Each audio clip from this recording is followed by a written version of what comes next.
Medical line में शुरुआत आपने कहाँ से करी? फैमिली बैकग्राउंड में भी कोई डॉक्टर था? तो दरअसल ऐसा था कि मेरी मदर हार्ट पेशेंट थी, तो हम ओके। लोग का आना जाना होता था हॉस्पिटल्स में। तो बस वहीं से कहीं ना कहीं मेरी इच्छा हुई कि मैं भी डॉक्टर बनूँ आगे। अच्छा, ये जो है इंटरवेंशनल रेडियोलॉजी, इससे किस किस चीज़ का इलाज आप कर सकते हैं?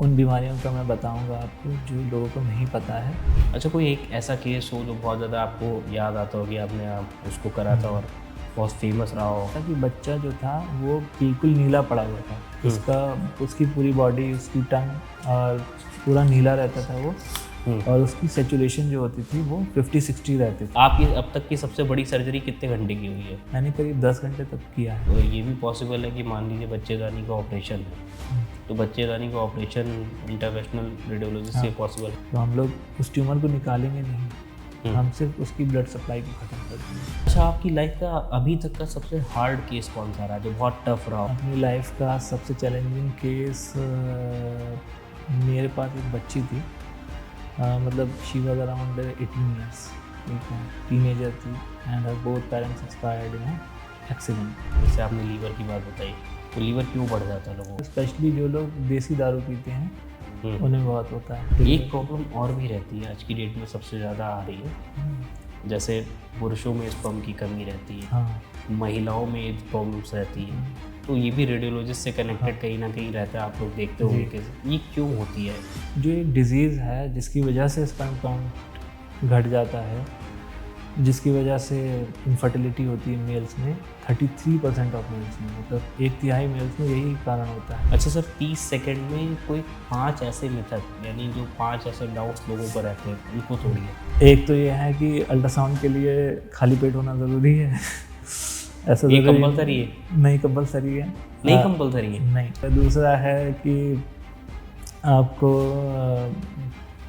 यूरिन का प्रेशर होना चाहिए हर अल्ट्रासाउंड में, ये भी कंपलसरी नहीं है। और उसमें ये है कि लोगों को ये लगता है कि जो अल्ट्रासाउंड है उससे ज़्यादा अल्ट्रासाउंड कराने से बच्चा जो है उसमें डिफेक्ट आ जाएगा या कोई प्रॉब्लम आ जाएगी। ऐसा नहीं है, अल्ट्रासाउंड बट रेडिएशन होता है? रेडिएशन फ्री है। अच्छा, मतलब ऐसा कुछ होता है क्या, स्पर्म पे फर्क पड़ता है मास्टरबेशन से? ये भी एक मिसकंसेप्शन है। अच्छा, कुछ चीज़ें और होती हैं सर, जैसे हाइट बढ़ाने के क्या तरीके होते हैं जो इंटरनेट पे पूछे जाते हैं, या फिर हो गया कि मेरे फेस पे पिंपल आ गए, उनको कैसे सही करा जाएगा, या पेट कम करने के क्या तरीके हैं? ये बहुत इंपॉर्टेंट चीज़ मैं बताऊंगा, आरओ कल्चर। आरओ कल्चर है कि जो आरओ वाटर का यूज़ हम लोग करते हैं, उसमें क्या है, वो मिनरल डेफिशिएंट होता है कई बार। क्या एमआरआई स्कैन में मैग्नेट होते हैं? अगर कोई मान लिया एक कॉइन अगर आप ले गए एमआरआई में, और वो कॉइन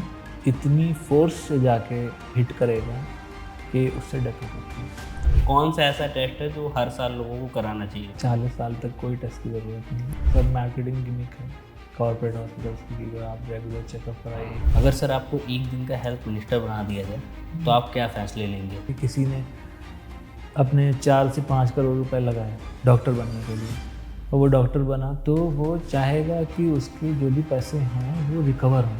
अगर एक बीमारी को हमेशा के लिए ख़त्म करना हो तो कौन सी बीमारी? टीबी। अच्छा सर, ये जो ब्रेस्ट कैंसर आप बता रहे हैं, इसका रीज़न क्या होता है, कॉज क्या होता है जिसकी वजह से ब्रेस्ट कैंसर बढ़ रहा है?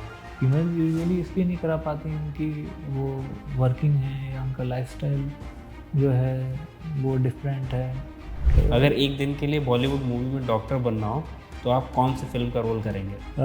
बॉलीवुड मूवी में डॉक्टर बनना।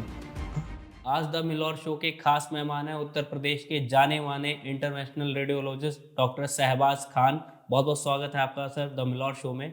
आज सर से चर्चा करेंगे एक ऐसी तकनीक पे कि बिना चीरे के, बिना ऑपरेशन के, बिना सर्जरी के कैसे लोगों को इलाज मुहैया कराया जा सकता है। तो बहुत बहुत स्वागत है सर आपका।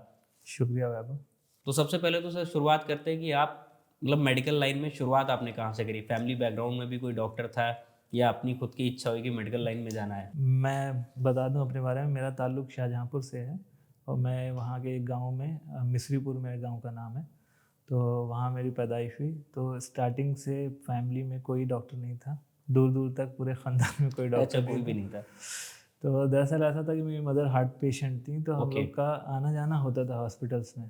तो बस वहीं से कहीं ना कहीं मेरी इच्छा हुई कि मैं भी डॉक्टर बनूँ आगे चल के। और पिताजी आपके फादर क्या करते थे?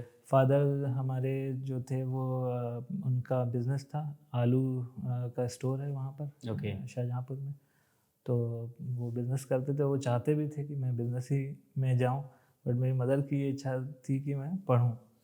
तो एमबीबीएस आपने फिर कहाँ से करा अपना? एमबीबीएस मैंने एमयू से किया था, अलीगढ़ मुस्लिम यूनिवर्सिटी से। और ये कब करा था आपने? मैंने 2006 to 12 में किया था एमबीबीएस। Okay okay, 2012। फिर उसके बाद फिर पीजीआई से आपने एमडी फिर मैंने रेडियोलॉजिस्ट? नहीं, इसमें मैंने रेडियोलॉजी में, मैं बता दूं आपको, मैं स्ट्रेट अवे नहीं जाना चाहता था, पहले सर्जरी लेना चाहता था। ओके, पहले आप सर्जरी लेना चाह हाँ, रहे तो थे। मैंने जब मेरा पीजी में सिलेक्शन हुआ एमबीबीएस के बाद, तो मैंने कलकत्ता से, मेडिकल कॉलेज कलकत्ता है 1860 का मेडिकल कॉलेज, वहाँ से मैंने जनरल सर्जरी ली।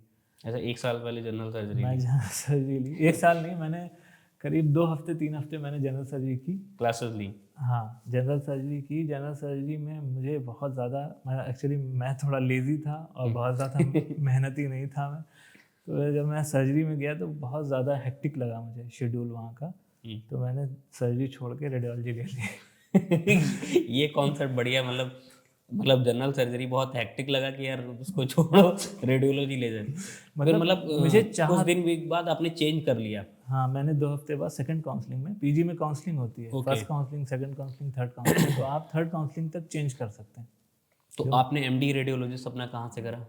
फिर मैंने पहले डीएमआरडी किया, डिप्लोमा इन रेडियोलॉजी, फिर मैंने डीएनबी रेडियोलॉजी किया डीएनबी रेडियोलॉजी, मैक्स साकेत से। मैक्स साकेत से। मैक्स साकेत से। और फिर पीजीआई का सफ़र सर आपका? फिर पीजीआई का सफ़र भी बड़ा इंटरेस्टिंग है। मैं बताऊं कि मेरी 2 ख्वाहिश थी। एक तो ये थी कि मैं इंटरनेशनल कुछ ब्रांच, मतलब सर्जिकल ब्रांच करूँ, ठीक है। दूसरी मेरी ये थी कि मैं पीजीआई या एम्स से कोई कोर्स करूँ अपनी लाइफ में, क्योंकि ये प्रीमियर इंस्टीट्यूट्स हैं अपनी कंट्री के।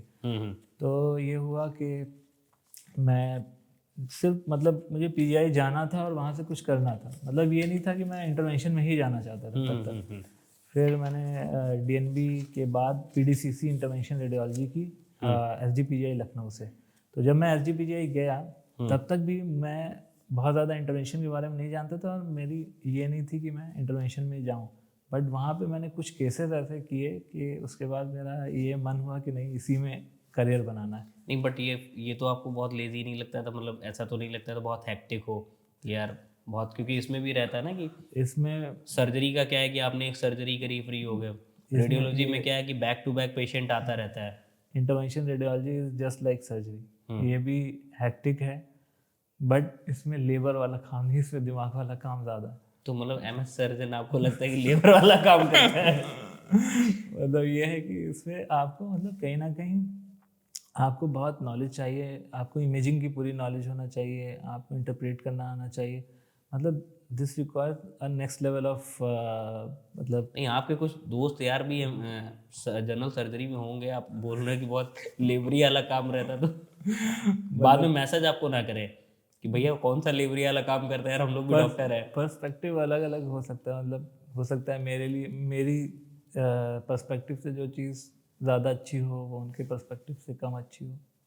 अच्छा, ये बताइए सर, सीटी, एमआरआई, या आप आज की डेट में पेट स्कैन भी आ गया है, या आपका अल्ट्रासाउंड, इसमें बीमारियों का, जैसे अगर आपने सीटी करा लिया या एमआरआई करा लिया या पेट स्कैन करा लिया, तो अगर सेम बीमारी है तो सेम वैसे ही पता चलता है कि, या इसको और तरीके से समझ में आता है कि एडवांस टेक्नोलॉजी हो जाती है? देखिए, आज भी जो ट्रेडिशनल वे ऑफ डॉक्टरी है, जैसे कि मरीज़ को बैठा के उससे पूछना, उसको एग्जामिन करना, उसकी वैल्यू अभी भी है। इमेजिंग से या जांचों से हम कंफर्म करते हैं, जो एक डॉक्टर सोच रहा है कि ये चीज़ें हो सकती हैं, तो एग्जैक्ट पता चल जाता है हमें। This is just a photograph of your inside body, कि आपको अंदर दिख जाता है कि यार ये चीज़ है। तो ये बेनिफिट है कि अब अंधेरे में तीर नहीं चलता है। अच्छा सर, ये इंटरवेंशनल रेडियोलॉजी और ये रेडियोलॉजी, ये ये दोनों आम है, सेम है कि दोनों में बहुत अंतर है? देखिए, रेडियोलॉजी में दो डिवीज़न हो गए हैं आजकल। एक हो गया डायग्नोस्टिक रेडियोलॉजी, एक हो गया इंटरवेंशन।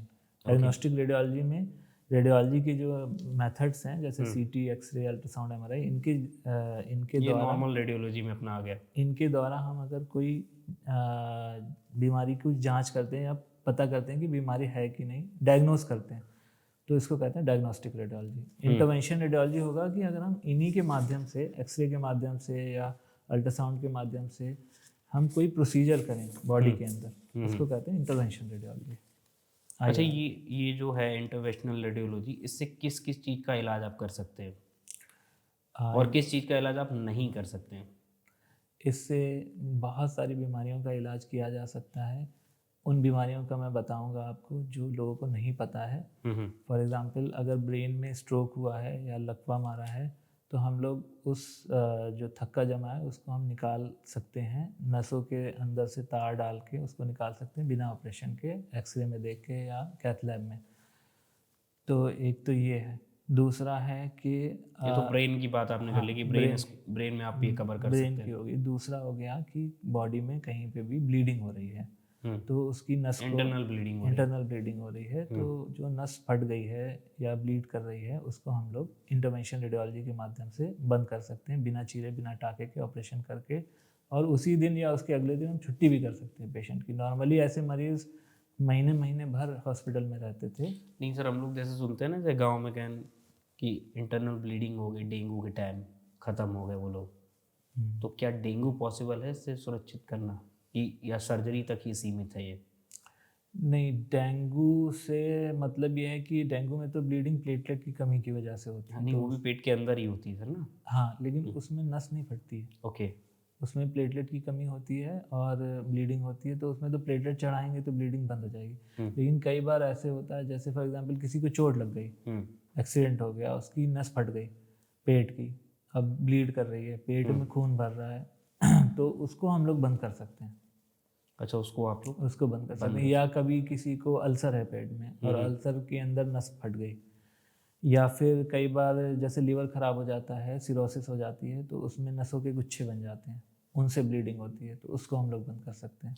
अच्छा, ये क्या मतलब इसकी कोई एज लिमिट होती है कि भाई इतनी एज तक आप कर सकते हैं, या न्यूबॉर्न बेबी में भी कर मुझे सकते याद हैं? है अभी हमने अपना पिछले साल एक बच्चा किया था, जस्ट 1 महीने का बच्चा था, उसकी लंग्स की यानी फेफड़े की नस फट गई थी, और निमोनिया के कारण उसकी फेफड़े की नस फट गई थी और वो ब्लीड कर रहा था।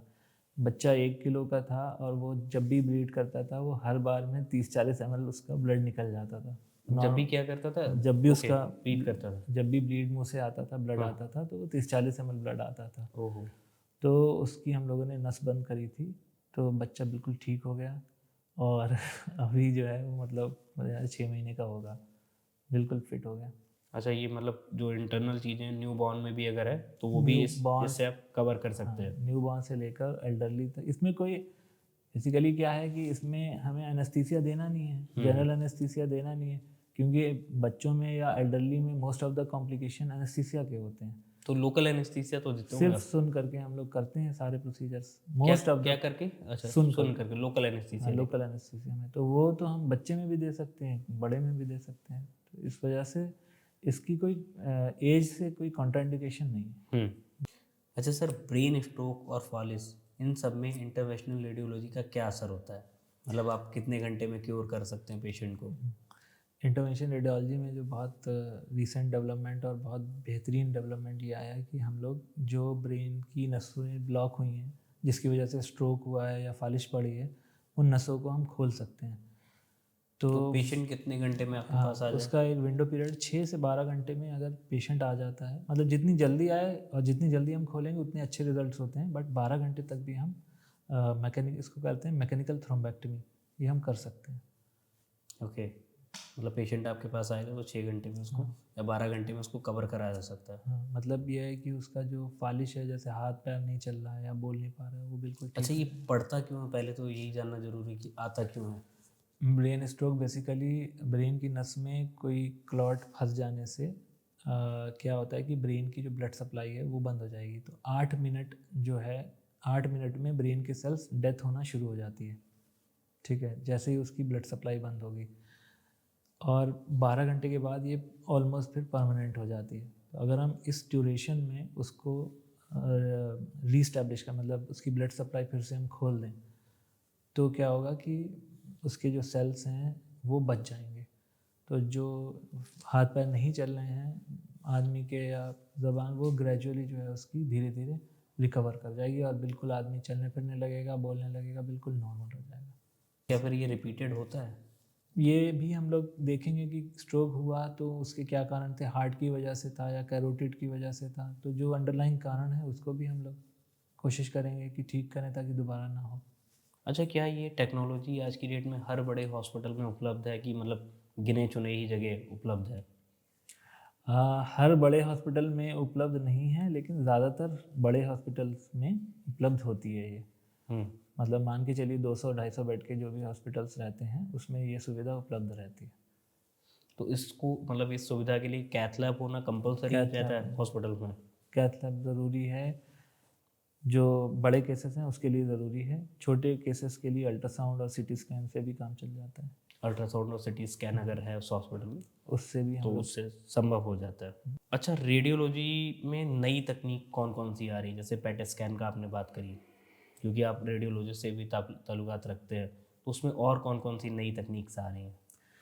पेट स्कैन आई है अभी, एक आया है पेट सीटी गाइडेड बायोप्सी आ गई है कि ये पेट। क्या होता है? अच्छा, गाइडेड बायोप्सी।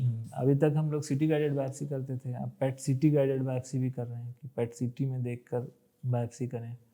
उसके अलावा पेट एमआरआई आ गया है जो बहुत कम जगह अच्छा सर, अवेलेबल ये है। पेट स्कैन होता क्या है? बहुत कम लोगों को पता होता है, क्योंकि हम लोग आम भाषा में क्या जानते हैं भाई, सिटी स्कैन जान गए, सिटी स्कैन के ऊपर एक एमआरआई जान गए, लेकिन पेट स्कैन हमें लग रहा हाल ही फिलहाल अभी 2 4 5 सालों में ही बहुत फेमस हुआ है।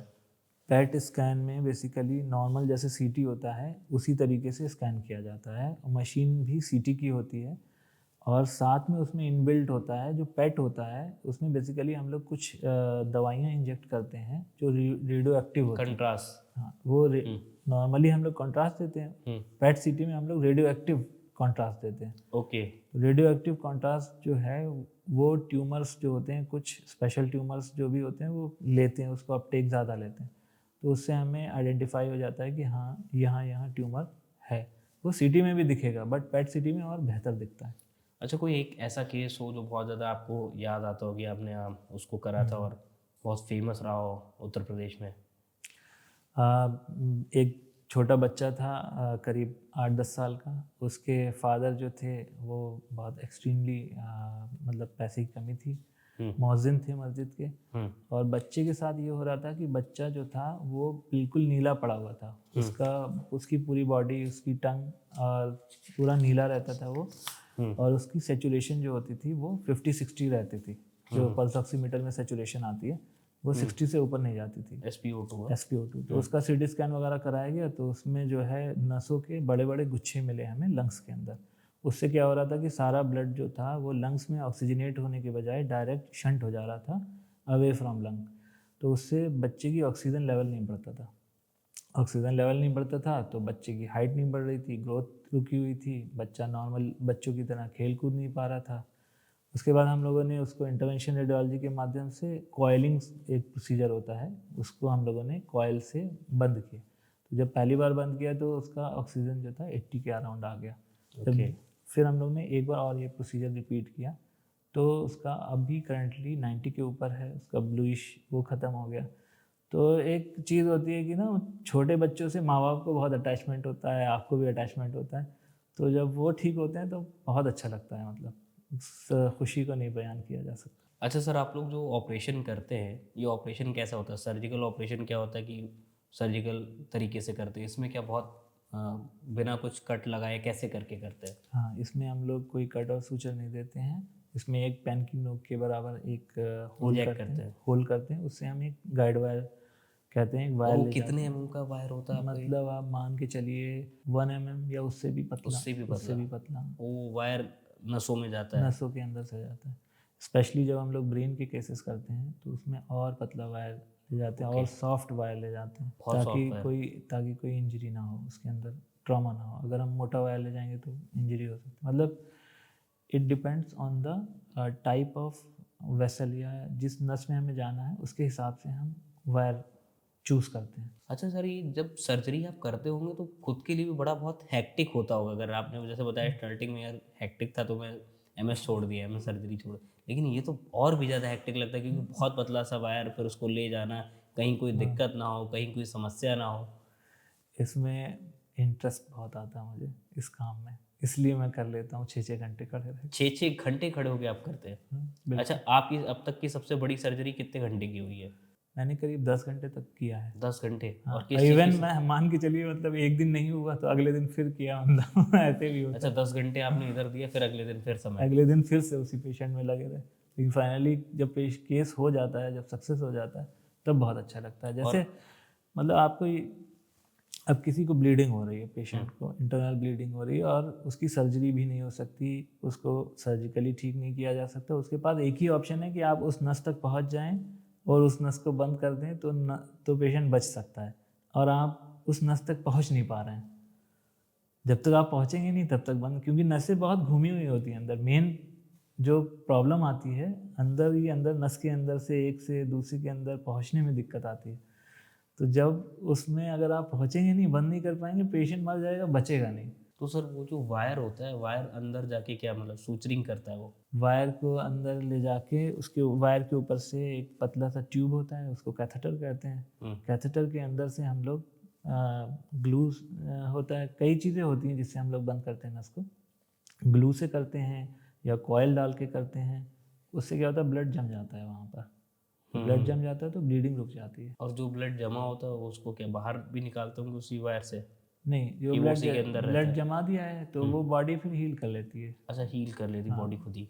सबसे बड़ा तो ऑटो हील होती है। मोस्ट ऑफ द डिजीज आपको बस पुश करना होता है एक छोटा सा, ओके, बाकी तो बाकी हीलिंग, बॉडी काम करती खुद ही। बाकी तो ऊपर वाले ने बॉडी बनाई है। अच्छा, लेकिन कुछ चीज़ें मुझे बहुत सिमिलर लग रही है, जैसे लैप्रोस्कोपी भी कुछ इसी टाइप का होता है कि बिना उसके कट करे हुए आप सर्जरी करा सकते हैं, तो फिर ये दोनों डिफरेंट कैसे हैं? ये दोनों डिफरेंट ऐसे हैं कि लेप्रोस्कोपी में स्किन पे कट नहीं लगता है, लेकिन अंदर कट भी लगता है, सुचल भी लगता है। अंदर जाके उनके जो इंस्ट्रूमेंट्स होते हैं, लेप्रोस्कोपी से दूरबीन कहते हैं, उससे जो है कट भी लगता है और सूचर भी लगता है। लेकिन हमारी जो इंटरवेंशनल रेडियोलॉजी है, इसमें कट और सूचर है ही नहीं कहीं पर। तो इसमें बेसिकली हम लोग दूरबीन में देखने के बजाय हम लोग एक्सरे पर या कैथ लैब में या सीटी में देख कर प्रोसीजर करते हैं।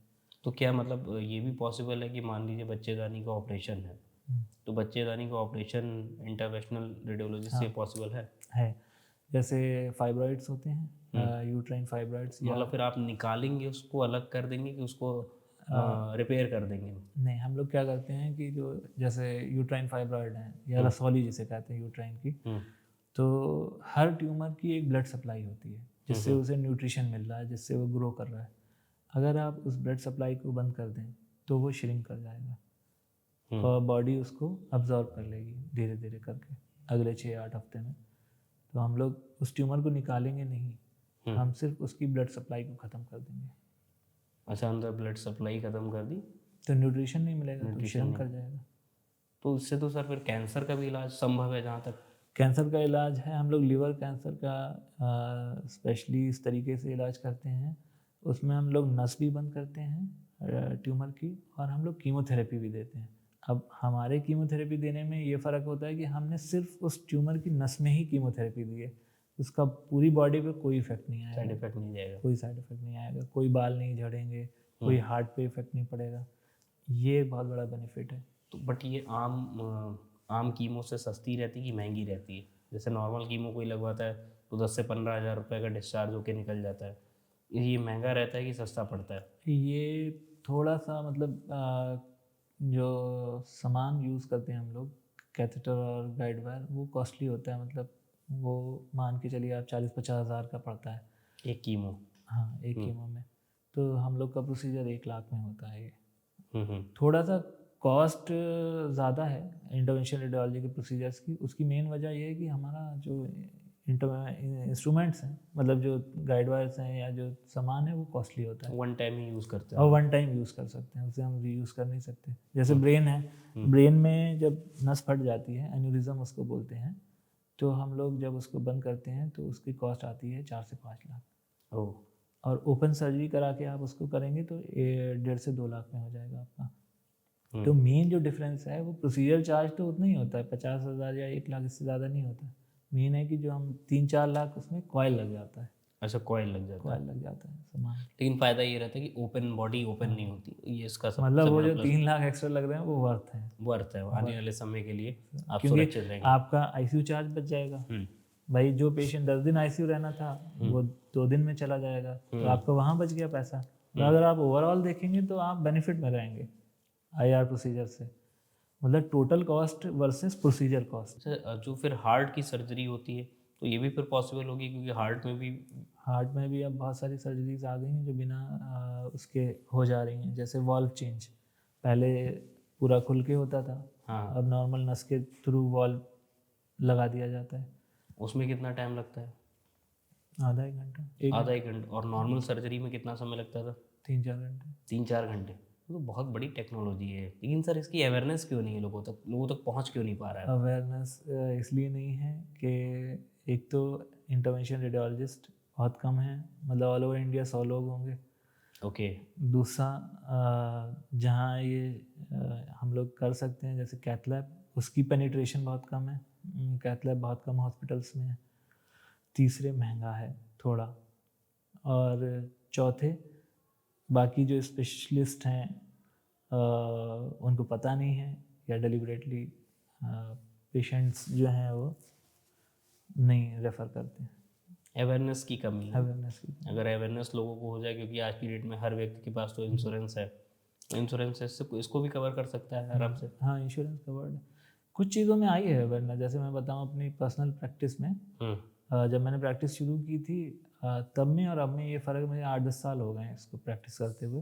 तो आज के केस में जैसे वेरिकोज वेन्स हैं, वेरिकोज वेन्स कहते हैं पैरों की नसों में गुच्छे बन जाना। तो अब डायरेक्ट पेशेंट आते हैं हमारे पास। सर, अगर इसको आसान शब्दों में आपसे पूछा जाए तो आप आसान शब्दों में क्या बताना चाहेंगे, जिससे लोग, गांव के लोग भी समझ जाएं, शहर के लोग भी समझ जाएं कि ये क्या है, और इजी वे में अगर इसको समझाना चाहें कम शब्दों में? इसमें एक ही लाइन में अगर आप समझाना चाहें तो ये सर्जरी है, बिना चीरे टाके की सर्जरी। इसमें कोई चीरा टाका नहीं लगेगा, कोई बेहोशी नहीं है, सुन करके सारा मोस्ट ऑफ द प्रोसीजर्स किए जाते हैं, सेम डे छुट्टी की जाती है, जल्दी रिकवरी होती है।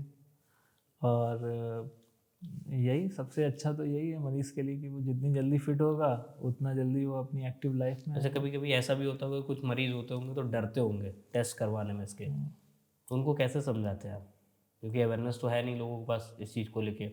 तो उनको कई बार हमें अपने दूसरे पेशेंट से मैं बात करा देता हूँ, दूसरे पेशेंट्स की फ़ोटोग्राफ्स दिखा देता हूँ कि इनका ऐसा था, देखो इनका ऐसा हो गया, ये पूरी तरीके से ठीक हो जाएगी इस तरीके से।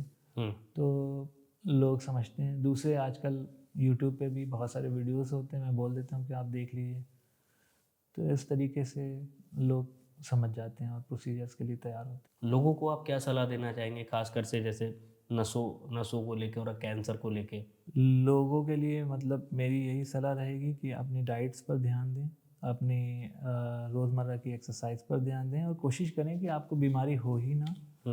Prevention is better than cure, ये पुरानी कहावत है। और 40 के बाद 45 के बाद अपना रूटीन चेकअप हर साल कराते रहें।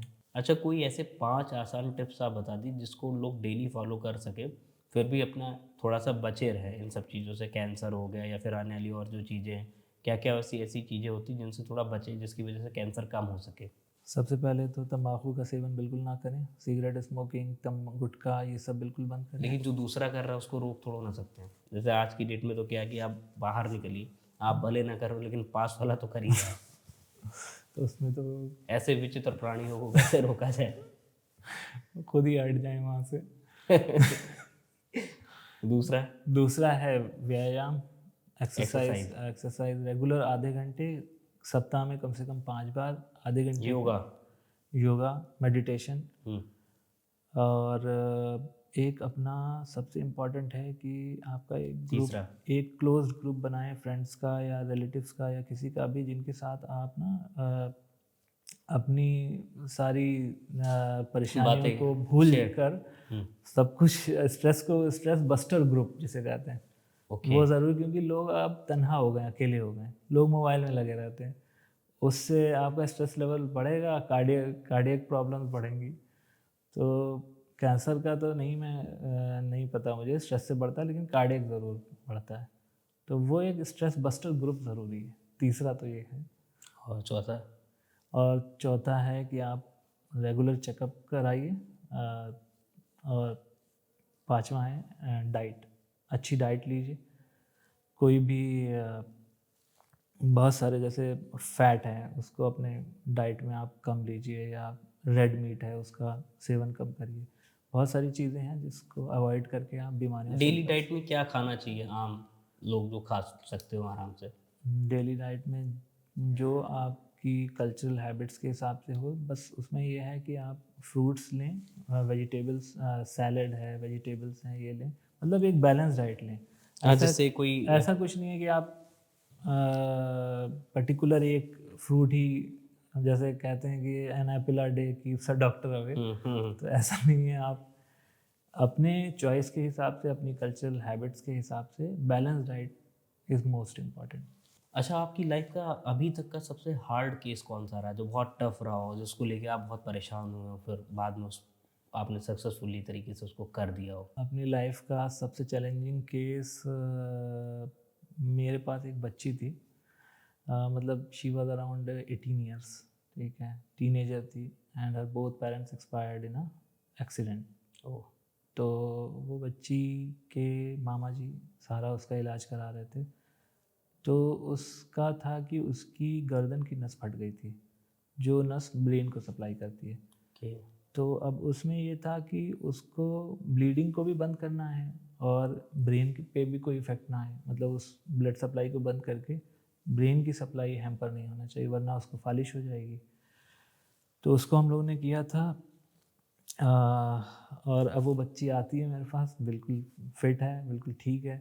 और लेकिन उसमें मुझे बहुत टाइम लगा था, मतलब कितना टाइम लग गया था? मुझे उसमें कम से कम 7-8 घंटे लग गए थे। अच्छा, 7-8 घंटे की 7-8 सर्जरी घंटे। थी। और वो फट कैसे गई थी नस? उसको कॉज क्या था? उसका कॉज ये था कि उस बच्ची को टीबी हो गई थी। टीबी का ट्रीटमेंट ले रही थी वो बेसिकली। तो जो पस होता है टीबी का, वो कई बार आसपास की जो भी चीज़ें होती हैं उसको खा जाता है। तो जो नस थी ब्रेन की, वर्टिब्रल आर्टरी उसे कहते हैं, उसको खा गया था, उसकी वॉल को, तो उससे ब्लीडिंग हो रही थी। अच्छा, क्या टीबी का इलाज इससे संभव नहीं है? टीबी के इलाज में ये सहयोग करती है, लेकिन दवा तो टीबी की ही खाना पड़ेगी। हम्म। सहयोग इन द सेंस के, नहीं, जहाँ से टीबी जनरेट हो रही हो, जाहिर सी बात बॉडी में कहीं ऐसी कोई जगह होगी जहाँ से टीबी जनरेट हो रही, उसी चीज़ को ब्लॉक अगर जैसे कर मैं दें। कहूँ, उस बच्ची में उस नस को फटने से बचाया जा सकता था अगर जो पस था उसको हम लोग अल्ट्रासाउंड में देख के सुई डाल के निकाल देते, तो हो सकता है उसकी नस ना फटी होती और वो इतनी डेंजरस सिचुएशन में नहीं पहुंची होती। तो वहाँ पे रोल है कि अगर कहीं पे पस आ गया है तो उसको निकालना है विदाउट एनी सर्जरी, तो इंटरवेंशन रेडियोलॉजी से हम लोग निकाल सकते हैं। अच्छा, लोग आपके पास कॉमन समस्या कौन सी लेकर आते हैं, जो डेली कॉमन समस्या सब लोग लेकर आते हैं कि ये प्रॉब्लम है? सबसे ज़्यादा लोग आते हैं हमारे पास लिवर एब्सेस लेके, हम्म। लिवर में पस आ जाता है, या फिर वेरिकोज वेंस लेके, या फिर बायोप्सी कराने आते हैं लोग, ट्यूमर, या फिर यूट्राइन फाइब्रॉइड्स हैं, उनका ट्रीटमेंट के लिए आते हैं कि बिना सर्जरी के हो जाए। स्पेशली अनमैरिड फीमेल्स हैं तो वो नहीं कराना चाहती सर्जरी। तो उस चीज़ को कैसे, जैसे आपने लीवर की बात बताई, तो लीवर क्यों बढ़ जाता है लोगों का? लीवर में पस आ जाता है बेसिकली इन्फेक्शन की वजह से। तो ये ग्रेड 1 या ग्रेड 2 किस कंडीशन के बाद रहता है? पस बेसिकली आता है एक तो प्रॉपर डाइट ना लेने की वजह से, कहीं आपने इधर उधर गंदा पानी यूज़ किया, इन्फेक्टेड पानी, तो उससे आता है। स्पेशली जो लोग देसी दारू पीते हैं उन्हें बहुत होता है। मतलब अंग्रेजी वाले सेफ हैं? पानी का फ़र्क है। मतलब अंग्रेजी वाले सेफ हैं? पानी उसमें गंदा, कई बार इतना ध्यान नहीं होता है देसी दारू में। या आप लोग तो अल्ट्रासाउंड भी जाहिर सी बात करते होंगे, तो देखते होंगे सबके मोस्टली आज की डेट में फैटी लीवर फैटी लीवर, बहुत कॉमन प्रॉब्लम। ये फैटी, मतलब ऐसा क्यों हो रहा है, सबके साथ फैटी लीवर की प्रॉब्लम क्यों आ रही है?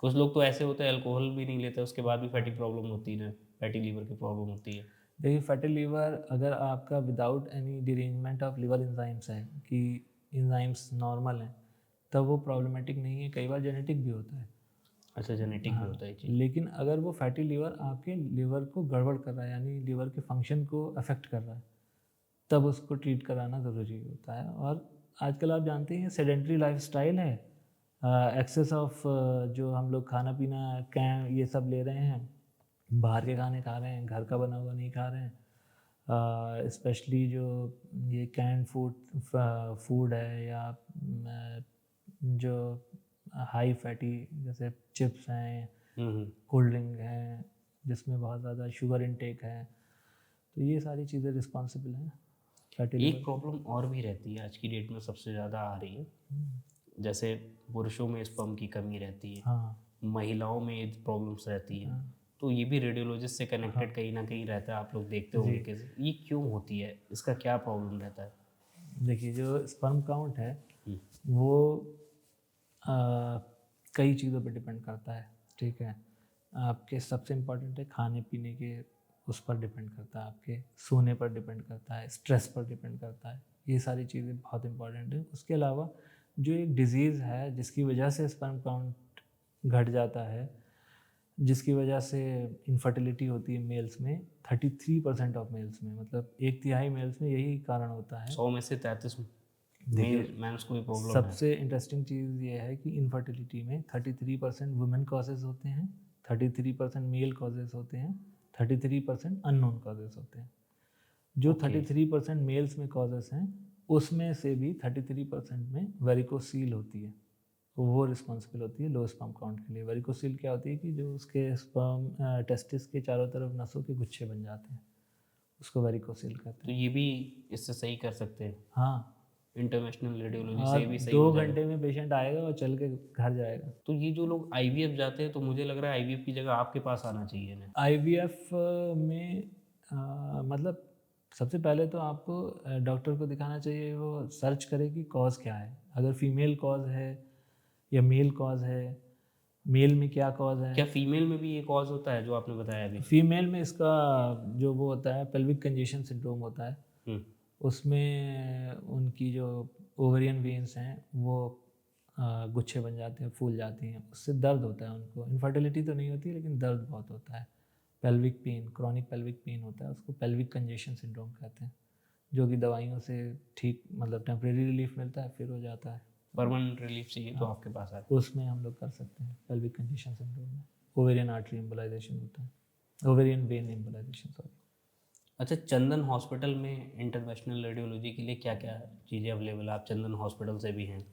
चंदन हॉस्पिटल में हमारे पास सेपरेट कैथ लैब है, आईआर की, इंटरवेंशन रेडियोलॉजी की, जो कि लेटेस्ट है। और हमारे पास एक बढ़िया टीम है। मैं हूँ, मेरे साथ डॉक्टर सुरेश कुमार सिंह हैं, और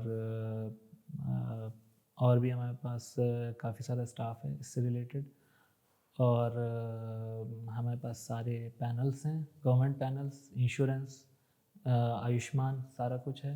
कोई भी अच्छा, क्या आपके हॉस्पिटल में कोई रिसर्च और टेक्नोलॉजी को लेके कोई नया काम करे गए हो? बेसिकली हम लोग ने डीएनबी कोर्स स्टार्ट किया है। अब जो बच्चे आ रहे हैं, रेडियोलॉजी में डीएनबी हो रही है, बच्चे अपनी थीसिस कर रहे हैं, रिसर्च कर रहे हैं, उनके अपने सेपरेट टॉपिक्स हैं, तो इस पे हम लोग काम कर रहे हैं कि जो हमारे जो भी नॉलेज है हमारे पास, उसको हम आगे नेक्स्ट जनरेशन तक पहुँचाएँ। अच्छा सर, 30 सेकंड में कोई 5 ऐसे मेथड, यानी जो 5 ऐसे डाउट्स लोगों को रहते हैं, उनको तोड़िए। एक तो ये है कि अल्ट्रासाउंड के लिए खाली पेट होना ज़रूरी है। ऐसा ये ज़रूरी कंपलसरी है? नहीं कंपलसरी है। नहीं कंपलसरी है? नहीं, तो सर अगर होल गॉल एब्डोमेन में तो कंपलसरी अगर बोलते हैं। गॉल ब्लैडर देखना है स्पेशली तब कंपलसरी है, नहीं तो नहीं कंपलसरी है। अच्छा, ये तो बहुत बड़ी बात बताई आपने। अगर किडनी के लिए अल्ट्रासाउंड कराना है, या हम्म, जो है लिवर के लिए कराना है, तो नहीं कंपलसरी है। गॉल किडनी ब्लैडर, और लीवर के लिए कंपलसरी हाँ, नहीं? गॉल ब्लैडर के लिए कंपलसरी है। तो और कई बार ऐसा होता है कि मतलब मैं बताऊँ आपको, थोड़ा सा इंटरेस्टिंग भी लगेगा।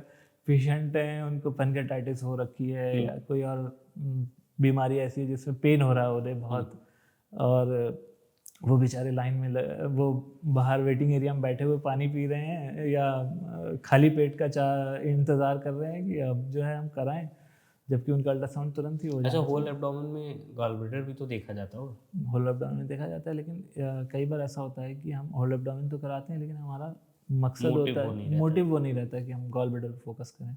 जैसे किसी का गॉल ब्लैडर ऑपरेटेड है और वो भी खाली पेट आ रहा है, एक तो ये हो गया कि पानी कंपलसरी नहीं है, दूसरा एक ये हो गया। दूसरा है कि आपको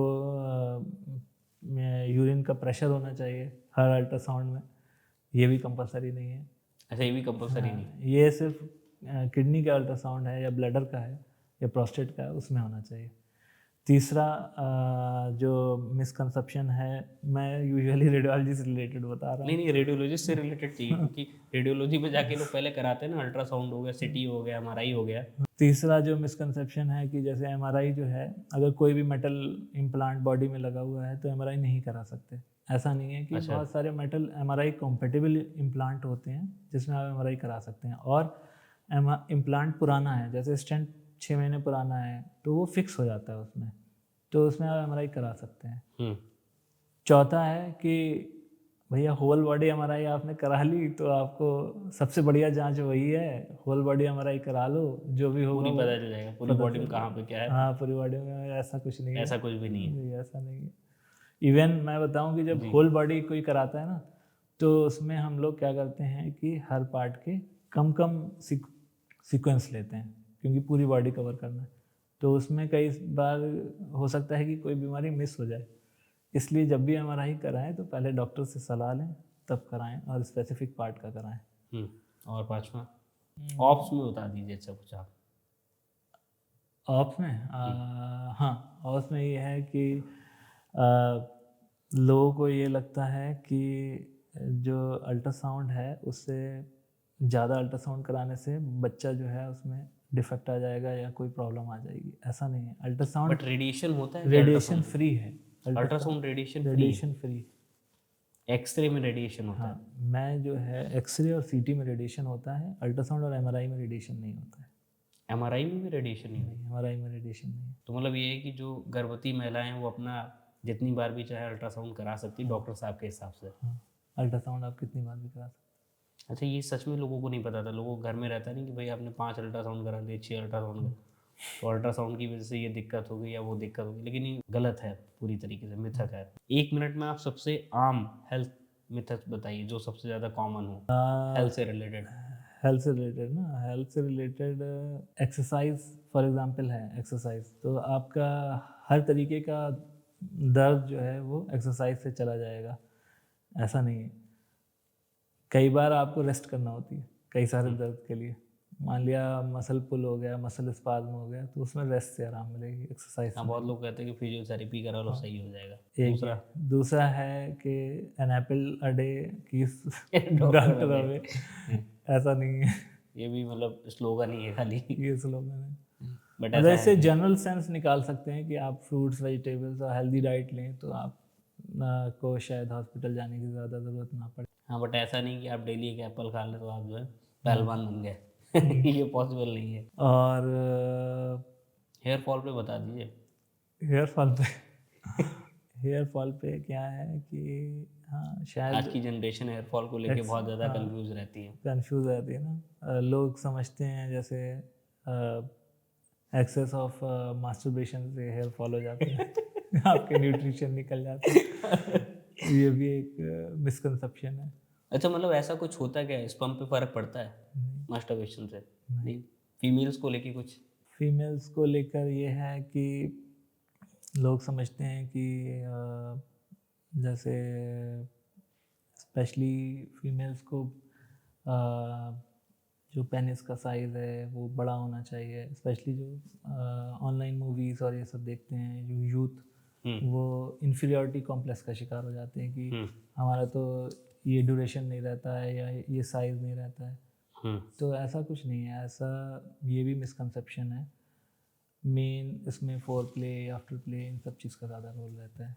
ओके, मतलब ऐसा नहीं रहता कि आपका पेनिस का साइज़ बड़ा है या छोटा है उससे कोई फीमेल को फ़र्क नहीं पड़ता। ये सब मिथ हैं पूरी तरीके से। अच्छा, एक चीज़ और भी रहती है सर, आजकल लोग कहते हैं कि दारू हर एक चीज़ की दवा है, तो ये भी एक मिथ है। ये भी मिथ है। और मैं बताऊं कि दारू है, सिगरेट है, ये चीज़ें आपको इनिशियली ऐसा फील देंगी कि आपका स्ट्रेस कम हो रहा है, आपको कॉन्फिडेंस बढ़ रहा है, बट ये रिबाउंड आपको उसमें ले जाती हैं, डिप्रेशन में। नहीं, लेकिन लोग कहते हैं ना कि भैया तुम्हें जुकाम बुखार है तो भाई रेड वाइन ले लो, गर्म रहती है, रम पी लो, पूरा जुकाम बह जाएगा। नहीं, ऐसा नहीं ये है। सब फेक चीज़ें नहीं, हैं। फेक चीज़ है। अच्छा सर, 1 मिनट में कोई एक ऐसी बीमारी जो बिना आप मेडिकल टर्म के समझा सकते हो और सबसे ज़्यादा होती हो।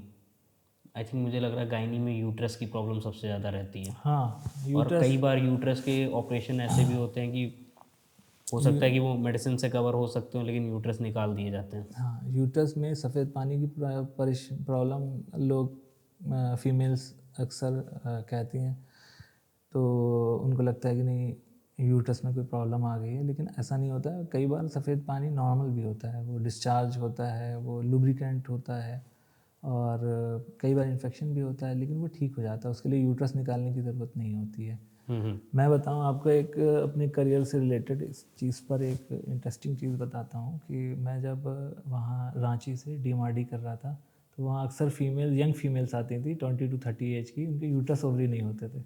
नहीं होते थे। नहीं होते थे, तो उनसे पूछते थे तो वो कहते थे कि जो है हमने सेट निकलवा दिया हो। वहाँ पे सेट बोलते हैं, यूट्रस और ओवरी मिला के जो है ना उसको सेट कहते हैं। तो सेट निकलवा दिया, तो क्यों आगे निकलवा फिर दिया? प्रेगनेंसी में उन्हें दिक्कत होगी? हाँ, प्रेगनेंसी में सेट निकलवा दिया, क्यों निकलवा दिया? बोले कि वो सफ़ेद पानी की शिकायत थी। असल में क्या था कि वहाँ पर जो क्वैक होते थे, तो वो उनके पास एक ही ऑप्शन था कि बस यूट्रस निकाल दो, हिस्टेक्टोमी कर दो। ओह, हर चीज़ का, कोई भी गायनिकोलॉजिकल प्रॉब्लम है हिस्टेक्टोमी कर दो। अभी तो सुप्रीम कोर्ट का जजमेंट आया है कि बहुत स्ट्रिक्ट कर दिया है कि आप यूट्रस कोई भी डॉक्टर ऐसे नहीं निकाल सकता, 2 गायनिकोलॉजिस्ट की ओपिनियन चाहिए। बहुत स्ट्रिक्ट कर दिया है। अच्छा, अभी लेकिन अभी भी आम लोग कर देते हैं। अभी भी करते हैं, लेकिन छोटे शहरों में या इंटीरियर में। लेकिन अब हमारे पास यूट्राइन फाइब्रॉइड एम्बोलाइजेशन है, या बहुत सारे ऐसी चीज़ें बढ़ गए हैं केसेस, जिसमें हम लोग तो निकालते नहीं हैं, प्रिजर्व करते हैं, तो पेशेंट रेफरल बढ़ गया है। अच्छा, कुछ चीज़ें और होती हैं सर, जैसे हाइट बढ़ाने के क्या तरीके होते हैं जो इंटरनेट पे पूछे जाते हैं, या फिर हो गया कि मेरे फेस पे पिंपल आ गए, उनको कैसे सही करा जाएगा, या पेट कम करने के क्या तरीके हैं, इसके लिए आप क्या कहना चाहेंगे? बहुत ही कॉमन सवाल है ये। हाइट बढ़ाने का तो सबसे इम्पोर्टेंट है कि जो हाइट बढ़ती है, बोन्स की जो ग्रोथ होती है, वो या तो कंप्रेशन से होती है या खिंचाव से होती है। तो जो बच्चे स्पेशली जैसे वॉलीबॉल खेल रहे हैं या बास्केटबॉल खेल रहे हैं, जिसमें ज़्यादा जंपिंग होती है, उसमें बच्चों की हाइट ज़्यादा बढ़ती है।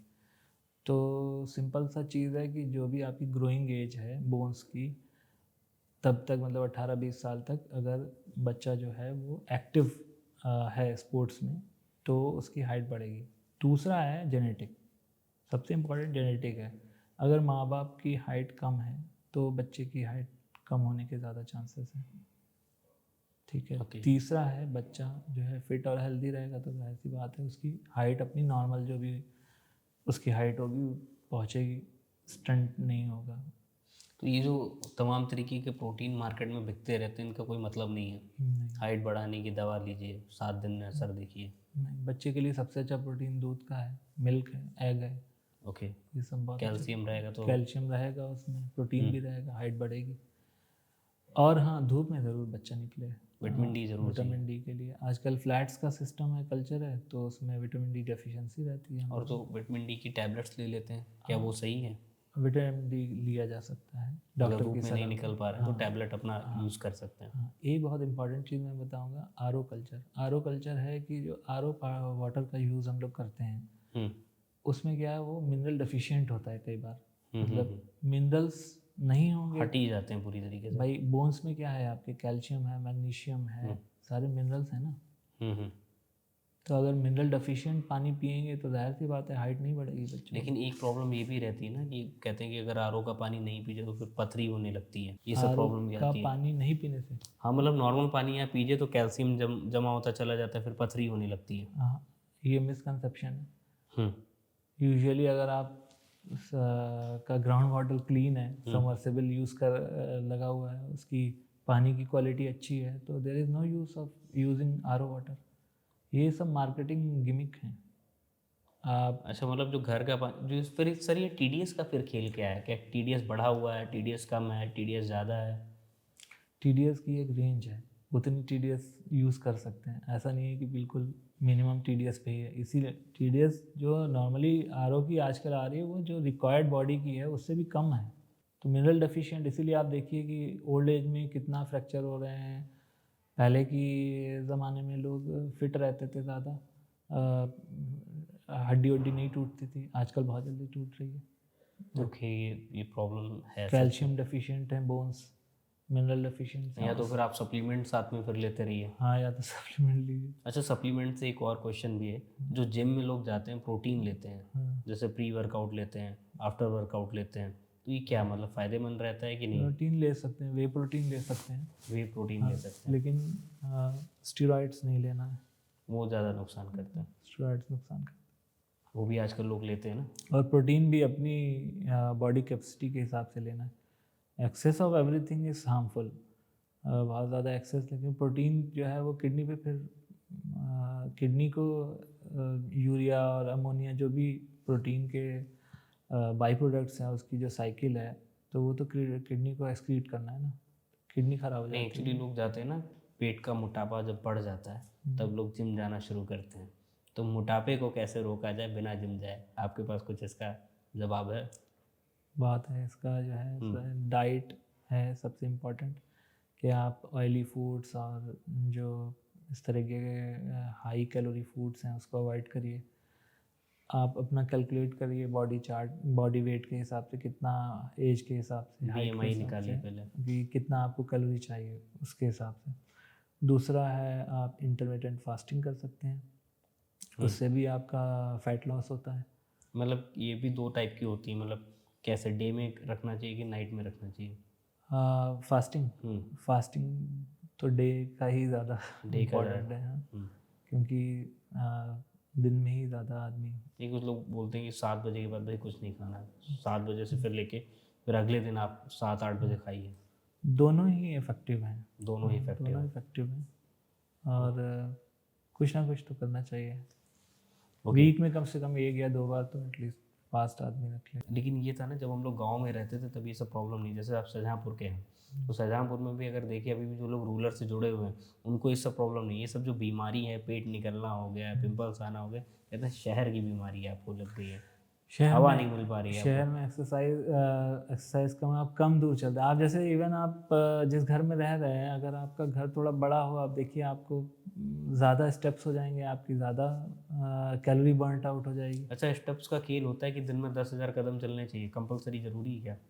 10,000 ज़रूरी नहीं है, और सबके लिए ज़रूरी नहीं है, बट हाँ 5 to 10,000 अगर कर लेता है आदमी तो इट्स गुड, हेल्दी रह सकता है। हेल्दी रह सकता है। 10,000 पे वेट लॉस होने लगता है एक्चुअली।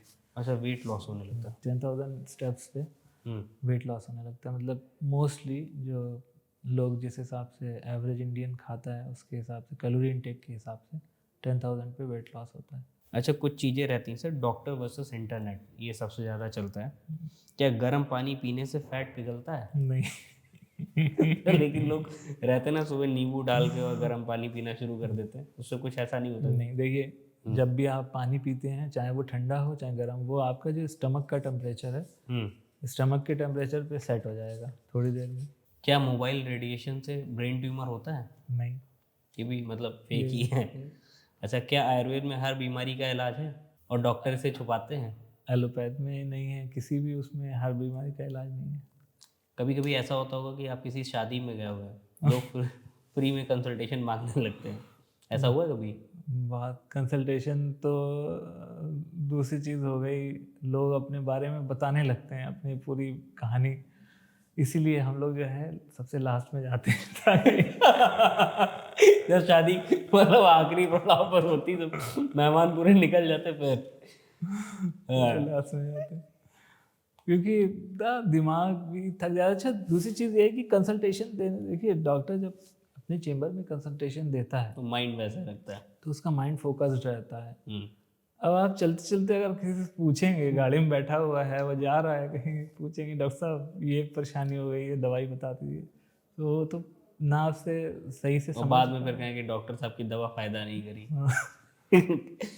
अच्छा, कभी कभी ऐसा होता है कि आपके फैमिली के लोग आपसे डरने लगते हो कि कौन सा चेकअप करा दे? फैमिली के लोग सबसे ज़्यादा, साइकेट्रिस्ट जो ब्रांच है साइकेट्री, उसमें लोग ज़्यादा डरते हैं कि कुछ भी चेक कर सकता है। अच्छा, किसी दोस्त ने आपको रात को 2 बजे कॉल करी हो कि भाई बुखार की दवा यार बता दो क्या खानी है, ऐसा हुआ कभी आपके साथ? लोग असल में क्या है ना, लोग देखिए दवा से ज़्यादा ना डॉक्टर से बात करके आदमी को आराम मिल जाता है। कई बार मुझे ये लगता है, इसलिए भी लोग पूछते हैं। दे आर नॉट बॉदर कि आप क्या दवा बता रहे हैं, वो बस ये चाहते हैं कि आप उनका सुन लें कि उनको ये परेशानी है, वो ये दवा खा रहे हैं और आपने कह दिया हाँ ठीक है, ठीक हो जाओगे, तो बस इतना काफ़ी है उनके लिए। अच्छा, कुछ चीज़ें और हैं, क्या एमआरआई स्कैन में मैग्नेट होते हैं? जैसे मैग्नेट हम लोग बचपन में यूज़ करते थे वैसे तो नहीं होते। नहीं होता है ना, जैसे आपने भी बताया कि मैग्नेट अगर आपके अंदर कुछ मेटल का लगा हुआ तो एमआरआई कराने में रिस्क रहता है। उसमें हीलियम गैस होती है, वो सर्कुलेट की जाती है पाइप्स में, और इलेक्ट्रिक करंट सर्कुलेट किया जाता है, जिससे वो मैग्नेटिक इफेक्ट आता है। मैग्नेट्स नहीं होते बट वो फील्ड होती है मैग्नेटिक, जनरेट और करी वो जाती है। इतनी स्ट्रांग फील्ड होती है कि उससे डेथ भी हो सकती है किसी की। अगर कोई मान लिया एक कॉइन अगर आप ले गए एमआरआई रूम में, और वो कॉइन इतनी फोर्स से जाके हिट करेगा कि उससे डेथ हो सकती है। अच्छा, मतलब मतलब मोर अगर देन बुलेट। ओके, अगर एमआरआई में अगर आपके पास मेटल का कॉइन भी है, उससे भी डेथ हो अगर वो सकती लग गया किसी के, जब वो कॉइन फ्लाई करेगा और वो लग गया किसी के, तो वो जस्ट लाइक अ बुलेट असर करेगा। फोर्स बहुत होती है उसमें। है।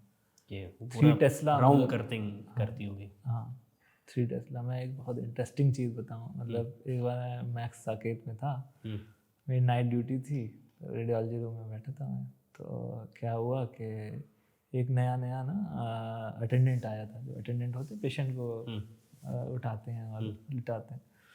तो वो ना जैकेट पहना था, ठंड का टाइम था, उसमें कुछ मेटल वेटल होगा उसकी जैकेट में। तो फर्स्ट टाइम आया था हमारा रूम में, तो उसकी जैकेट ना जैसे ही वो अंदर आया तो फील्ड की वजह से वो ऐसे हो गई उसकी ऊपर की तरफ, मैग्नेटिक फील्ड की वजह से। तो वो डर गया होगा। वो डर के मारे भागा वहां से निकल के, सीधे बाहर रुका जाके हॉस्पिटल। कह रहा अंदर कुछ होगा। उसको लगा भूत भूत आ गया। अच्छा, कौन सा ऐसा टेस्ट है जो हर साल लोगों को कराना चाहिए? कौन सा ऐसा टेस्ट है जो हर साल लोगों को कराना चाहिए? मतलब कहते हैं कि भाई आप लीवर का करा लीजिए, या आप किडनी का करा लीजिए, या सीबीसी करा लीजिए, कुछ ऐसा होता होगा ना कि हर साल करा लो आप, ज़रूरी रहता है। या एक अल्ट्रासाउंड आपने करा लिया, या हार्ट का कुछ करा लिया। 40 साल तक कोई टेस्ट की ज़रूरत नहीं है। कोई टेस्ट की ज़रूरत नहीं। सब मार्केटिंग गिमिक है कॉर्पोरेट हॉस्पिटल्स की, जो आप रेगुलर चेकअप कराइए। अगर आप फिट हैं तो आपको कोई चेकअप की ज़रूरत नहीं है। 40 के बाद आप करा सकते हैं। उसमें भी ना लिमिटेड टेस्ट हैं, जैसे सीबीसी है, लिवर फंक्शन टेस्ट है, किडनी फंक्शन टेस्ट, थायराइड, और ये रूटीन टेस्ट कॉमन है। सब मेल्स हैं तो पीएसए वगैरह करा लिया, फीमेल मेल स्पेसिफिक हो जाते हैं टेस्ट कुछ। तो ये लिमिटेड टेस्ट हैं, मतलब एक अल्ट्रासाउंड और एक्सरे करा लिया। आपके हिसाब से कौन सा ऐसा टेस्ट है जो बेकार और महंगा है? Whole body MRI. Whole body MRI MRI कोई मतलब नहीं उसका है? कोई मतलब नहीं। हाँ, मतलब पूरा पूरा उसमें आता नहीं है और लोग करा लेते हैं कि होल बॉडी एमआरआई उससे आपको ना फॉल्स फीलिंग आती है कि अगर वो नॉर्मल आ गया तो आपको कोई बीमारी है नहीं। ना उसकी ट्रू वैल्यू है ना फॉल्स वैल्यू है।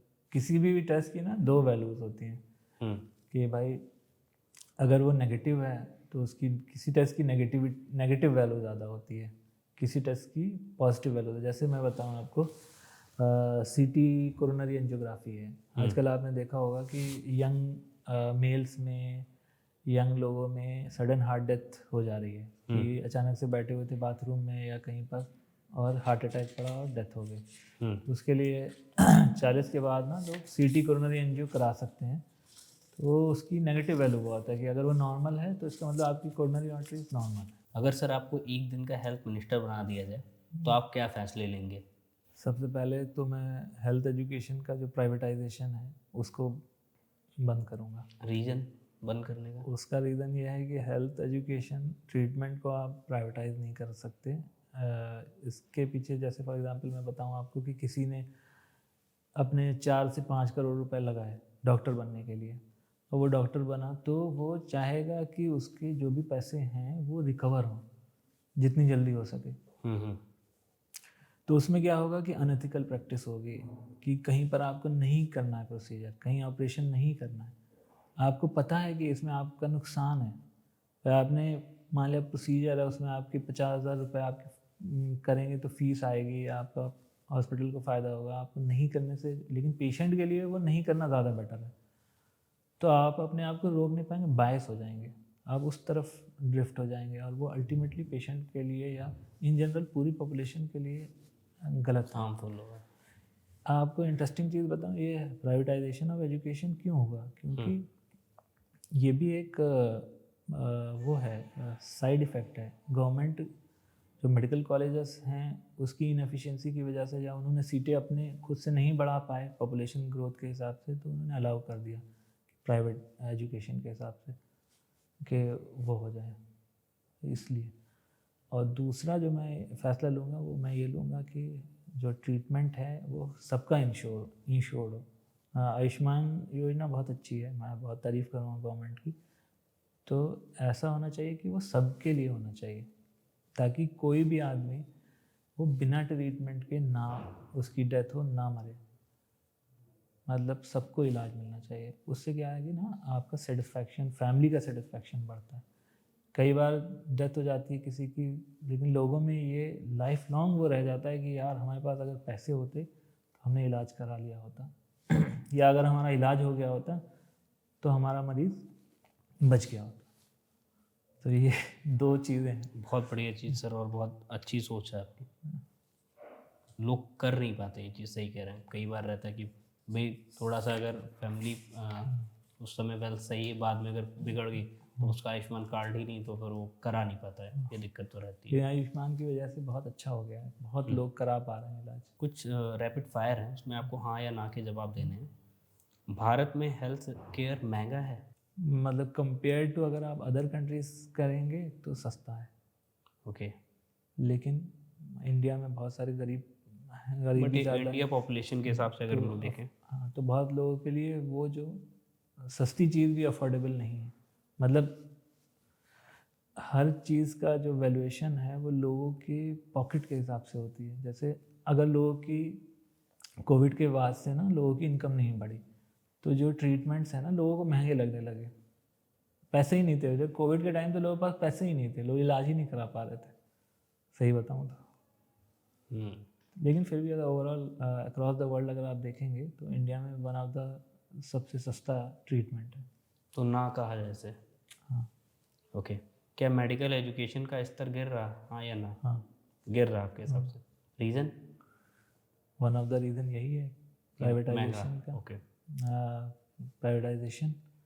दूसरा रीज़न ये है कि जो बच्चे हैं ना उनमें भी अब पेशेंस नहीं है। क्या डॉक्टर भी कभी गूगल पे सर्च करता है हाँ हेल्थ के बारे करते में? हैं, हम लोग करते हैं। अच्छा, आप लोग करते हैं। कई अगर एक दिन के लिए बॉलीवुड मूवी में डॉक्टर बनना हो तो आप कौन सी फिल्म का रोल करेंगे? बॉलीवुड मूवी में डॉक्टर बनना हम्म, ऐसे तो मैं मुन्ना भाई एमबीबीएस। मुन्ना भाई अच्छा था, मुन्ना भाई बढ़िया। अगर एक बीमारी को हमेशा के लिए ख़त्म करना हो तो कौन सी बीमारी? टीबी। टीबी? Reason sir? मतलब टीबी क्या कैंसर से भी ज़्यादा घातक है? टीबी कैंसर से भी ज़्यादा घातक है, और टीबी जो है पुरातत्व काल से है। इजिप्ट की ममीज तक में टीबी के बैक्टीरिया हैं। अच्छा, इजिप्ट की जो मम्मियाँ थी उनमें भी टीबी के बैक्टीरिया थे? बैक्टीरिया पाए, लेकिन इसको ख़त्म करना बहुत मुश्किल है। कंट्रोल किया जा सकता है लेकिन ख़त्म नहीं किया जा सकता। अच्छा, टीबी की दवा खाने से कंट्रोल होती है टीबी? मतलब कि ख़त्म होती है क्या? ठीक हो जाती है, ठीक हो जाती है टीबी? बहुत अच्छी दवा आ गई है, ठीक हो जाती है। ओके। बट ये है कि कांस्टेंट, मतलब उसका पूरा कोर्स करना होता है। अच्छा सर, आपकी लाइफ एएमयू में थी, तो एएमयू की लाइफ के बारे में बताइए, कैसी लाइफ रहती थी एमबीबीएस? क्योंकि सबसे ज़्यादा मौज मस्ती इंसान जो करता है ये एमबीबीएस की लाइफ में करता है। तो कुछ ऐसे किस्से हों जो बहुत यादगार रहे हों, और खासकर एएमयू तो इतनी बड़ी यूनिवर्सिटी रही। बहुत सारे ऐसे किस्से हैं। मैं बताऊं कि मैंने जब एडमिशन लिया तो फर्स्ट ईयर में रैगिंग हुई? रैगिंग हुई। अच्छा, हुई थी। क्योंकि मेरा जो बैच था ना 2006 बैच था, अच्छा। और रैगिंग बंद हुई है 2007 में। ओके। तो हमने रैगिंग दी है लेकिन ली नहीं है। अच्छा, दे कर आए लेकिन लेकर नहीं आए। क्योंकि अगले साल बंद हो गई। हम्म। और मतलब अलीगढ़ में तो बहुत अच्छा लगता था। फर्स्ट ईयर में जो है कि हम लोग एक बार क्या हुआ कि फिल्म देखने का चस्का लगा यूनिवर्सिटी में। भाई हर हफ्ते चले जाते थे, हर हफ्ते चले अच्छा, जाते हर हफ्ते जाते थे हाँ, फिल्म तो देखने? फिर जब देखने जाते थे वहाँ है ना ग्रैंड सुजीत था एक लॉन, वहाँ जाते थे। एक बार grand Sujit. Grand Sujit okay. तो लोकल गार्जियन ने या किसी ने देख लिया था, घर पे शिकायत हो गई। फिर मैंने बंद बंद कर दिया। हॉस्टल से जुड़ा हुआ कोई किस्सा? हॉस्टल में रहते थे कि बाहर रहते थे आप? मैं हॉस्टल में ही रहता था। हॉस्टल में रहते थे। हाँ, हॉस्टल में रहता था। और हॉस्टल से जुड़ा हुआ किस्सा बताऊं तो हॉस्टल में जैसे हम लोग का ये था कि मतलब पास में हॉस्टल था। फर्स्ट क्लास हम लोग करते नहीं थे कभी। तो अच्छा, पहली क्लास बंक। पहली क्लास कभी नहीं करते थे। 8 से 9 वाली जो थी हमेशा बंक करते थे। और जब हम लोग उठते थे कैंटीन पे जाते थे तो उधर से बच्चे आ कभी रहे कभी ऐसा नहीं हुआ कि कोई प्रोफेसर आ गया और रूम में कि हाँ भाई कहाँ है डॉक्टर साहब, मिलने चल के? नहीं फर्स्ट ईयर में कभी ऐसा हुआ? नहीं, हॉस्टल में नहीं आते थे टीचर। अच्छा, कभी नहीं आते हाँ, एक किस्सा मुझे याद है कि एक हमारे साथ में एग्ज़ाम चल रहा था प्रोफेशनल। तो एक हमारे सीनियर थे, वो कई साल पुराने सीनियर थे, वो आगे बढ़ ही नहीं पा रहे थे। अच्छा, मतलब बैक उनकी लगी हुई थी, वो आगे निकल ही नहीं रही थी। तो उनको जो है एग्ज़ाम वाले दिन जो है जो प्रोफेसर थे टीचर, उन्होंने कहा कि अरे वो आया नहीं। तो फिर उनको बुलवाया गया रूम से। वो सो रहे थे कि भैया आ जाओ एग्ज़ाम दे दो। तो आगे जो है वो नहीं, फिर निकले वो कि नहीं निकले? हाँ निकल गए फाइनली। अच्छा, तो मतलब ये मान के चलिए 5.5 साल का एमबीबीएस था तो उन्होंने 10 साल में निकाला था। 10 साल में निकाल दिया। असल में क्या है डबल ना, एमबीबीएस कर लिया था। लोग ना हॉस्टल की लाइफ भी बड़ा पीसफुल है। जैसे अच्छा। हाँ बहुत पीसफुल है। मतलब कब उठना है, हॉस्टल में खाना आपको मिल रहा है, अगर आप सीनियर हैं तो रूम पे आ रहा है, अच्छा, स्वीट डिश आपको एक रसगुल्ला मिल रहा है, 2 मिल रहे हैं। सीनियर के सब फायदे होते थे। तो ये सब चीज़ें थी उसमें। कभी कोई प्रोफेसर का कुछ ऐसा रहा हो कि कोई प्रोफेसर ने क्लास में खड़े होकर बहुत ढंग से लपेटा हो आपको? क्लास ही नहीं करते थे फिर उसकी। अच्छा, क्लास ही छोड़ देते थे? वहाँ पे ऐसा होता था ना कि कंबाइंड अटेंडेंस होती थी, तो अगर किसी ने ज़्यादा बुरा भला कह दिया तो फिर नेक्स्ट टाइम से जाते ही नहीं थे। अच्छा, नेक्स्ट टाइम से जाते ही नहीं थे। मास बंक करते थे आप लोग? हाँ, एक साथ पूरा पूरा ग्रुप गए? एमबीबीएस तो नहीं करते थे, इलाइट ट्वेल्थ में करते थे, एमबीबीएस में नहीं। हाँ, क्योंकि कुछ होता है ना बच्चे, जैसे आप लोग तो मास बंक का प्लान करें, फिर उसका उसमें एक दो बच्चे कुछ ऐसे होते थे वो चले जाते थे हाँ सीधा बन के। कुछ रहते होंगे ऐसे टारगेट? हम लोग तो बाहर से गए हुए थे अलीगढ़ में, लोकल होते थे, वो चले जाते थे कभी कभी। और लोकल के होने के कारण आप उनको कुछ बोल भी नहीं पाते होंगे। हाँ, हॉस्टल वाले थोड़े ज़्यादा मतलब मस्ती में रहते थे। जो लोकल होते थे वो तो उतनी मस्ती नहीं कर पाते थे। अच्छा सर, रेडियोलॉजी में नई नई टेक्निक्स आ रही हैं। अब तो आप देख लीजिए एआई हमें लगता है जैसे लोग बोल रहे हैं इसमें, तो एआई आने वाले समय में जो रेडियोलॉजी की जॉब है उसको भी ख़त्म कर रहा है। जैसे अगर आपको एक्सरे की रिपोर्टिंग करनी है तो एक्सरे आप डालिए, सारी रिपोर्टिंग करके दे देता है। एससीटी हो गया, एमआरआई हो गया, जो फिल्म बेस रहती है उसकी रिपोर्टिंग कर देगा। हाँ, अल्ट्रासाउंड का कुछ पार्ट जो है वो छूटा रह जाएगा उससे। तो आपको लगता है ऐसी चीज़ें पॉसिबल होंगी क्या? देखिए एआई के आने से ये हो सकता है कि नंबर ऑफ रेडियोलॉजिस्ट जो आपको चाहिए रिपोर्टिंग के लिए वो आपको कम लेना पड़े, बट ये है कि रेडियोलॉजिस्ट की जॉब बिल्कुल ख़त्म हो जाएगी ऐसा नहीं होगा। क्यों? क्योंकि अगर मान लिया सी टीम ने in case once a while गलत रिपोर्ट दे दी और उस रिपोर्ट के हिसाब से गलत ऑपरेशन हो गया पेशेंट का, तो आप कोर्ट ऑफ लॉ में किसको पकड़ेंगे? एआई को तो आप नहीं पकड़ सकते। पकड़ेंगे तो रेडियोलॉजिस्ट को ही ना, जो वैलिडेट करेगा। यानी कि आपको रेडियोलॉजिस्ट तो चाहिए ही। ये हो सकता है कि जहाँ पे 4 रेडियोलॉजिस्ट काम कर रहे हैं वहाँ पे 2 की ज़रूरत रह जाए, ये हो सकता है। मतलब ऐसा कोई फ़र्क नहीं पड़ेगा कि हाँ कोई दिक्कत है? फिर रेडियोलॉजिस्ट की जॉब पे इसलिए भी फ़र्क नहीं पड़ेगा कि धीरे धीरे रेडियोलॉजी का रोल भी बढ़ता जा रहा है। मतलब बहुत सारी चीज़ों में पहले जहाँ जहाँ पे नहीं सीटी स्कैन होता था अब हो रहा है, जैसे फॉर एग्जांपल स्क्रीनिंग के लिए सीटी स्कैन लंग कैंसर की, कि हर साल लोगों में लो डोज सीटी स्कैन होता है लंग के लिए कि उनमें कैंसर डेवलप तो नहीं हो रहा है, जिन लोगों में लंग कैंसर होने की संभावना ज़्यादा है उनके लिए, पहले नहीं थी। तो मतलब नंबर ऑफ स्कैन्स बढ़ रहे हैं। अच्छा, आप लोग जैसे रेडियोलॉजी में सबसे ज़्यादा केसेस किसके आते हैं? जैसे आज की डेट में क्या हो गया कि कैंसर के केसेस में, कैंसर में भी रहता है ना कि किसके कैंसर के केसेस ज़्यादा आते हैं आपके पास? सबसे ज़्यादा इंडिया में अपने ओरल कैंसर के सबसे ज़्यादा ओरल केसेस हैं। कैंसर सबसे ज़्यादा ओरल है, कैंसर के और फिर और उसके बाद लंग कैंसर के हैं। लंग कैंसर, हाँ, फीमेल्स में सर्वाइकल कैंसर के हैं, cervical, breast breast cancer cancer. के हैं। अच्छा सर, ये जो ब्रेस्ट कैंसर आप बता रहे हैं, इसका रीज़न क्या होता है, कॉज क्या होता है जिसकी वजह से ब्रेस्ट कैंसर बढ़ रहा है महिलाओं में? ब्रेस्ट कैंसर के बहुत सारे कॉजेस हैं जो हम लोग को पढ़ाए गए, उसमें है कि जो फीमेल में लेस चाइल्ड बियरिंग मतलब बच्चे कम हो रहे हैं, ब्रेस्ट फीडिंग फीमेल्स कम करा रही हैं, ये भी एक रीज़न है ब्रेस्ट कैंसर होने का।